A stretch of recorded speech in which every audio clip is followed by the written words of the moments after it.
Hello दोस्तों, स्वागत है सभी का अपने यूट्यूब चैनल पर।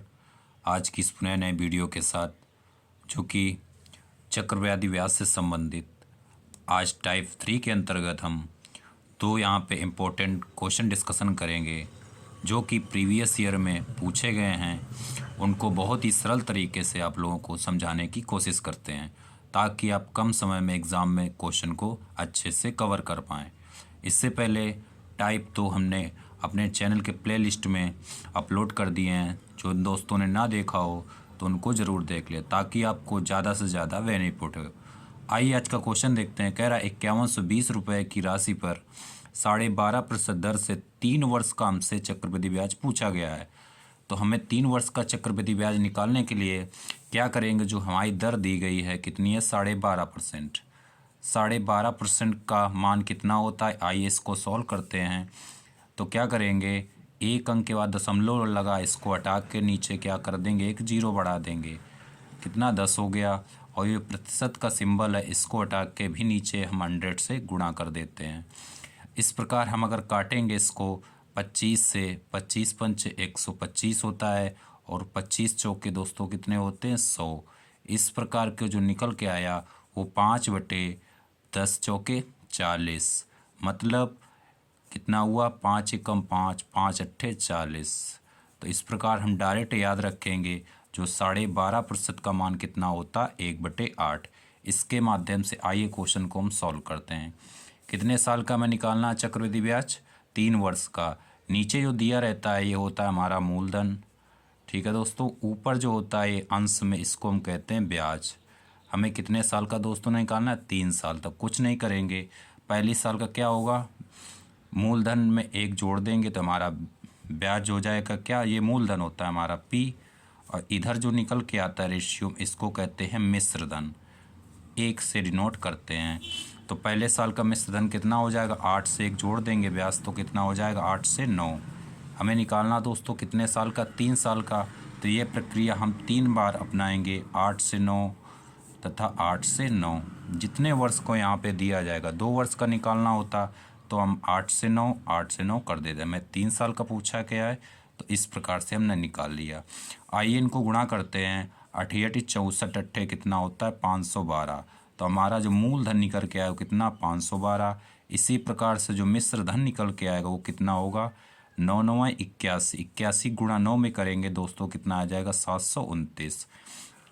ठीक है, अब इन दोनों को घटाने पे हमें निकल के आता है चक्रवृद्धि ब्याज। वो कितना होगा?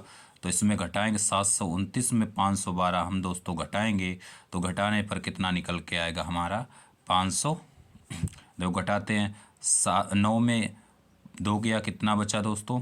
7। इसी प्रकार 2 में 1 घटाएंगे, कितना बचेगा? 1। तथा 5 में, 7 में 5 जो घटाएंगे कितना बचेगा? 2। मतलब चक्रवृद्धि ब्याज कितना निकल के आया? 217। ठीक है, हमसे चक्रवृद्धि ब्याज पूछा गया है, बट ऊपर देखिए दिया क्या गया हमें? मूलधन कितने रुपए? 5120 रुपये।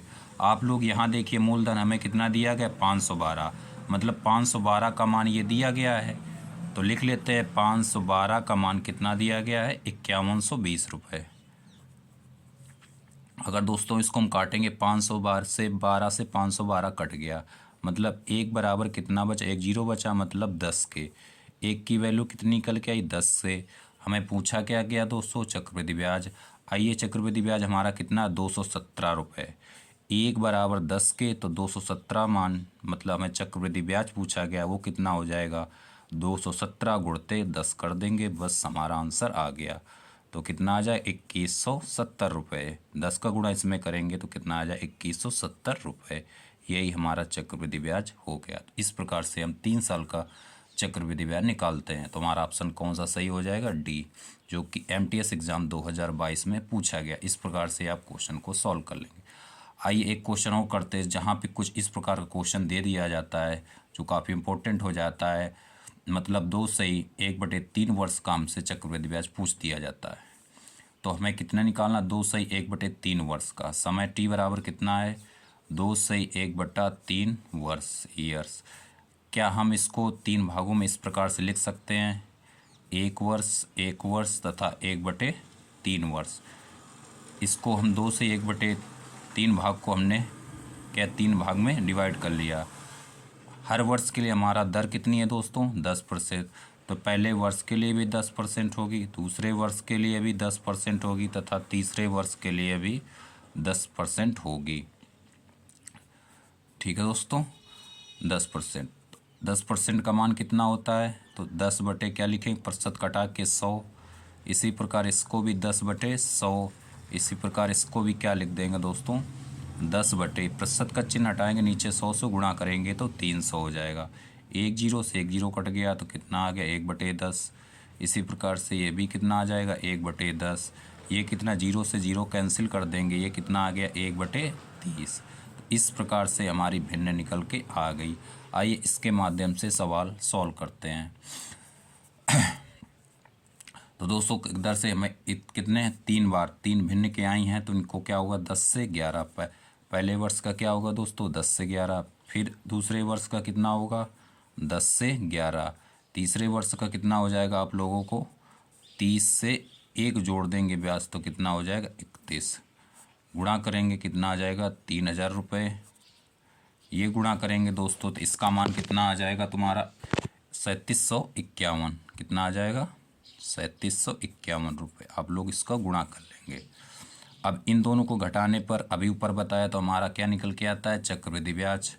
तो इन दोनों को हम घटाएंगे, चक्रवृद्धि ब्याज कितना आ जाएगा हमारा? 751 रुपये।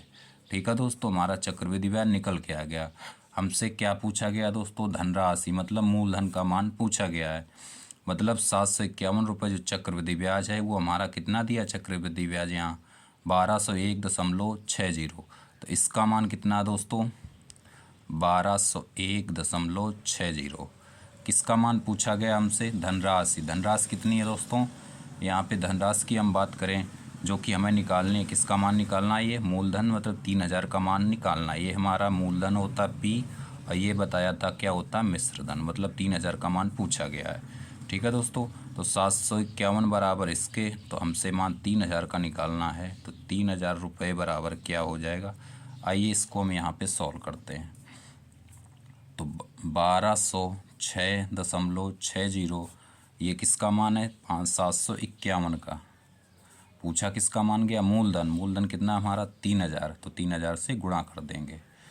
2 अंक के बाद दशमलव है तो 2 जीरो नीचे आएंगे दोस्तों। 100, 2 जीरो से 2 जीरो हम कैंसिल कर देंगे। ठीक है, अब यहाँ पे देख लो कैलकुलेशन कैसे किया जाता है। काफ़ी टफ क्वेश्चन कैलकुलेशन बन रहा है। तो आप लोग ये बताइए 1 का गुणा हम 6 कैसे आएगा? जब 1 का गुणा 6 में करेंगे।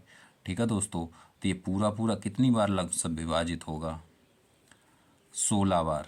कैसे? चाहे गुणा करके आप लोग देख लीजिए। 16 एकम 16, 6 हासिल 1 आया, 16 पचाई 80, 80। ठीक है, और कितना हासिल है?